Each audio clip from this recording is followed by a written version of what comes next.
ज्यांनी तुम्हा सर्वांना सुरुवातीला ज्यांनी त्रिशरण पंचशील प्रदान केलं असे म्हणते मंगलबोधी. हे म्हणते खरं तर गुजरातचे आहेत. गेल्या अनेक वर्षापासून गुजरात राज्यामध्ये धम्माचा प्रचार आणि प्रसाराचं काम करतात. गुजरात राज्यामध्ये धम्माचं काम करणं खूप कठीण आहे, परंतु गेल्या अनेक वर्षापासून धम्माचा प्रचार आणि प्रसाराचं काम भंतेजी गुजरात राज्यामध्ये करतात. मागच्या वर्षीच्या मावसाळ्याच्या धम्म परिस्थितीला भंतेजी आले आणि मावसाळ्याच्या धम्म परिस्थितीला आल्यानंतर इथला परिसर आणि हा संपूर्ण महाराष्ट्रातील उपासक, या ठिकाणचे कार्यक्रम, या ठिकाणची चळवळ, या ठिकाणी बाबासाहेबांचं कार्य हे भंतेजींना अगदी भावून गेलं. आणि म्हणून भंतेजीने असं ठरवलं की महाराष्ट्रामध्येच काम करावं. आणि म्हणून मागील 1 वर्षापासून भंतेजी आपल्या मावसाळ्याला वास्तव्याला आहेत. भंतेजी तसे हिंदी भाषिक आहेत. आपण मराठी भाषेमध्ये काय बोललो ते त्यांना कळते, कारण 1 वर्षापासून ते मावसाळ्याला आहेत, आपल्या सहवासामध्ये. आणि म्हणून आपण काय बोलतो ते त्यांना कळते, परंतु त्यांना काय बोलायचं ते आपल्या मराठी भाषेमध्ये त्यांना बोलता येत नाही. आणि म्हणून भंतेजी हिंदी भाषेमध्ये आपल्याला मार्गदर्शन करतील. आपण भंतेंची धम्मदेशना समजून घेण्याचा प्रयत्न करा.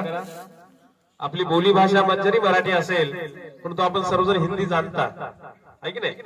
तर भंतेजींना मी या ठिकाणी सूचना करतो, मगरी परिवाराच्या वतीने आणि जमलेल्या तमाम उपासक उपासिकांच्या वतीने भंतेजींना विनंती आहे की आजच्या या मंगलमय प्रसंगी जमलेल्या उपासक उपासिकांना या कार्यक्रमाप्रसंगी 2 शब्द पर मार्गदर्शन करावं. पूज्य भंते मंगलबोधीजी म्हणा साधू साधू साधू.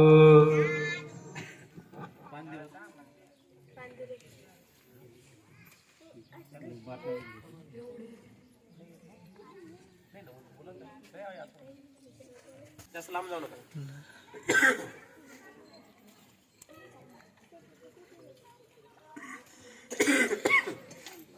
नमो तस् भगवतो अरहतो सम्मा संबुद्धस्से. महाकारुणिक भगवान तथागत सम्यक संबुद्ध तिवार अभिवादन. हमारे पूजनीय वंदनीय डॉक्टर बाबा साहब भीमराव आंबेडकर, जिनकी धम्म क्रांति को मैं अपना जीवन समर्पित करता हूँ, यहाँ उपस्थित हमारे पूज्य गुरुवर्य पदन एस प्रज्ञाबोधि को, जिनके कदमों में सादर प्रणाम वंदन, और उपस्थित हमारे गुरु भाई सागर बोधि तथा शांति रतन भंते, और आप सब मावसाला गांव के बहुत ही श्रद्धावान उपासक एवं उपासिकाएं। अभी थोड़ा 1 घंटे पहले मैं मोबाइल में कैलेंडर देख रहा था, हमारा बुद्धिस्ट कैलेंडर देख रहा था। तो कल की डेट, कल यानी 21 तारीख को मैंने बाबा साहब का एक छोटा सा कोटेशन पढ़ा।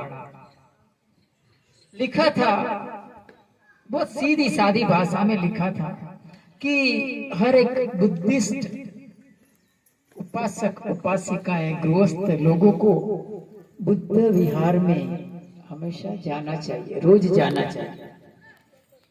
हम जाते हैं कि नहीं वो हमें ही मालूम है। तो आज इसी के अनुसंधान में मैं थोड़ी बात करूंगा कि हम बुद्ध धम्म के छोटे छोटे सितारे हैं और हर एक इंसान को चमकने के लिए एक शक्ति दी है। उसी के अनुसंधान, उसी के अनुसार हमें बरतना चाहिए। अगर हम डॉक्टर बाबा साहब भीमराव आंबेडकर, उनका जो ख्वाब है, अगर उसको हमें पूरा करना है तो हमें अपना थोड़ा थोड़ा सहयोग देना पड़ेगा।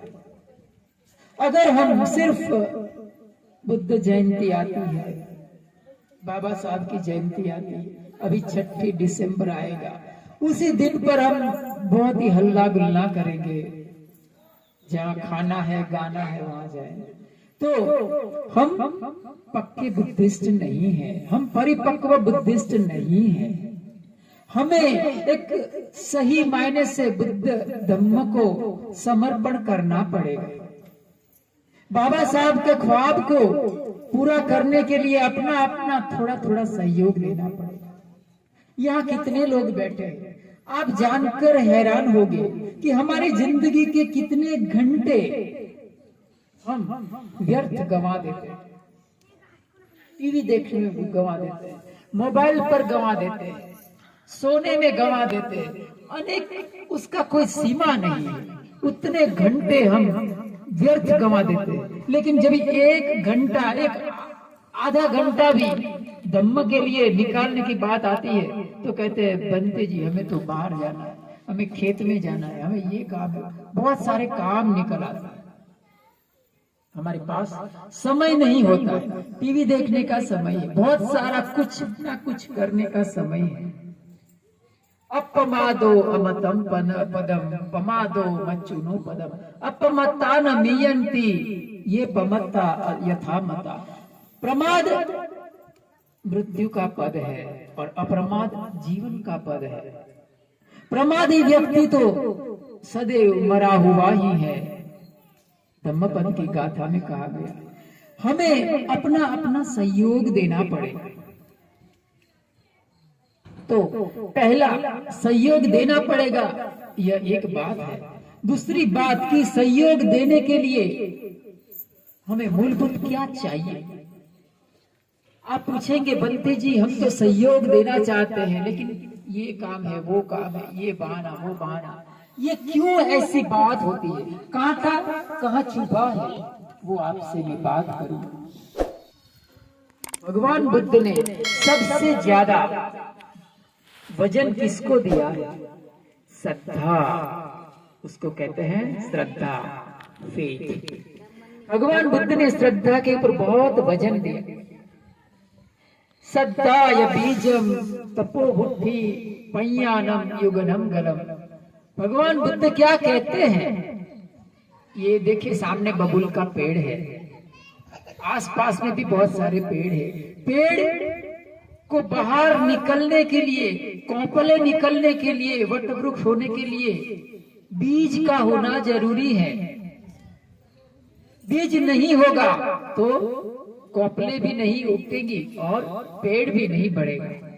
तो श्रद्धा बीजम तपोबुद्धि, श्रद्धा को क्या कहा भगवान बुद्ध ने? बीज कहा है। अगर बीज ही नहीं है तो हम कैसे बाबा साहब के ख्वाब को पूरा कर पाएंगे? पहले बीज चाहिए। बीज खेत में हम डालते हैं ना बीज, ऐसा बीज चाहिए हमारे अंदर। क्या चाहिए? बीज। बीज किसका चाहिए? श्रद्धा का। धम्म के ऊपर श्रद्धा, भगवान बुद्ध के ऊपर श्रद्धा, डॉक्टर बाबा साहब के ऊपर श्रद्धा। श्रद्धा कैसी होनी चाहिए? बहुत गहराई से श्रद्धा। अगर भगवान बुद्ध के ऊपर श्रद्धा है, धम्म के ऊपर श्रद्धा है, तो बुद्ध पुत्रों के ऊपर भी श्रद्धा जन्मेगी, धम्म के प्रतिनिधियों के ऊपर भी श्रद्धा जन्मेगी। हमेशा मैं एक बात कहता हूं कि श्रद्धा का मारक क्या है? श्रद्धा को कौन मार देता है? श्रद्धा को मार देता है हमारा अहंकार, हमारा ईगो, हमारा घमंड। हमेशा मैं कहता हूं कि पृथ्वी से भारी क्या है? पृथ्वी से भारी कौन सी चीज है? पृथ्वी से भारी क्या है? हमारा मत्था। हमारा मत्था बहुत भारी है, झुकने का नाम नहीं लेता। तो ये श्रद्धा का मारक है, श्रद्धा को खत्म करता है, श्रद्धा को तोड़ता। आप क्या जानते हैं बंते जी? हमें सब मालूम है, हम सब जानते हैं। आपको क्या मालूम? आप तो अभी बहुत छोटे हैं, है ना? तो ये बात याद रखिए। पहला श्रद्धा का बीज पड़ने दीजिए धम्म के ऊपर। भगवान बुद्ध ने 5 बातें बताई। 5 बातें उन्होंने बताई। धम्म का आधार स्तंभ, ये मकान बना है तो उसके अंदर क्या है? नींव है। बड़े बड़े ब्रिज बनते हैं तो उसकी नींव जितनी मजबूत होगी उतना ही इमारत बनेगा। वैसे धम्म की इमारत को अगर खड़ी करना है तो पहले क्या चाहिए? नींव मजबूत चाहिए। श्रद्धा नींव है। श्रद्धा, वीर्य, सती, समाधि, प्रज्ञा, ये 5 बातों में भगवान बुद्ध ने पहला श्रद्धा कहा। देखिए, श्रद्धा, अश्रद्धा और अंधश्रद्धा, ये तीनों बातों को अच्छी तरह से समझ लीजिए। हमारे जीवन में ना अश्रद्धा होनी चाहिए ना अंधश्रद्धा होनी चाहिए, लेकिन श्रद्धा जरूर होनी चाहिए। अंधश्रद्धा क्या है? अंधश्रद्धा तो हम सब जानते हैं। इतर देवी, इतर धर्म के देवी देवताओं, कोई तारतम्य नहीं है। हमारी बुद्धि स्वीकार नहीं करेंगे। इंसान की एक कैसा मुंह है, कैसे 4 हाथ है, 8 हाथ है, विचित्र दिखावा है, ऐसे में कैसे हमारी श्रद्धा जन्मेगी? तो ये अंधश्रद्धा हो गई। अंधश्रद्धा हमें नहीं चाहिए, अश्रद्धा भी नहीं चाहिए, हमें श्रद्धा चाहिए भगवान बुद्ध के धम्म के ऊपर। तो शुरुआत तो छोटे छोटे से होती है। पहला कि आप सबको मेरा एक अनुरोध है कि आप विहार में आइए। इधर कोई आता नहीं है विहार में। वहां एक समय नक्की करिए, आपको कौन सा समय पसंद आता है शाम का, उस समय आप उधर वंदना करने के लिए आइए। बैठिए, थोड़ा कुछ ध्यान करिए, कुछ प्रश्नोत्तरी करिए, कुछ आइए और उधर थोड़ी देर बैठ के जाइए, सब मिलजुल कर आइए। तो इस तरह से धम्म का जो काफिला है वो आगे बढ़ेगा।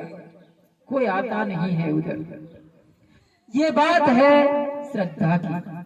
अंदर भीतर से एक रस को जन्म लेने दीजिए कि मेरा भगवान बुद्ध का धम्म है। भगवान बुद्ध कितने महान थे। उपे तो बुद्ध धम्मे ही 18 सही नायका, 32 लखन उपेता सीतानु व्यंजना धरा। आपको मालूम है भगवान बुद्ध इतने महान थे कि उसकी आपको कल्पना तक नहीं कर सकते। 32 लक्षणों से उसकी काया युक्त थी, 44 दांत थे उनके। उसको नरसिंह कहा जाता है। ऐसा कहा जाता है कि भगवान बुद्ध जैसे व्यक्ति का जन्म लेना पृथ्वी के ऊपर असंभव है। 100 कल्पों में भी बुद्ध का आगमन दुर्लभ है। ये मेरे घर की बात नहीं कह रहा।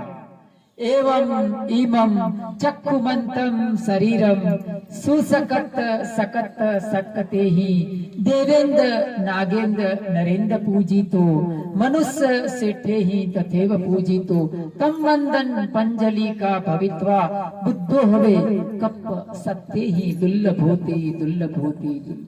क्या कहा? कप सत्य ही दुर्लभ होती। 100 कल्पों में भी बुद्ध का आगमन दुर्लभ है। लेकिन क्या होता है मालूम है? एक कुम्हार होता है, उसके पास एक गधा होता है, और गधे के गले में अगर हीरा बांध दिया जाए तो क्या करेगा? उसको कीमत समझ में नहीं आएगी।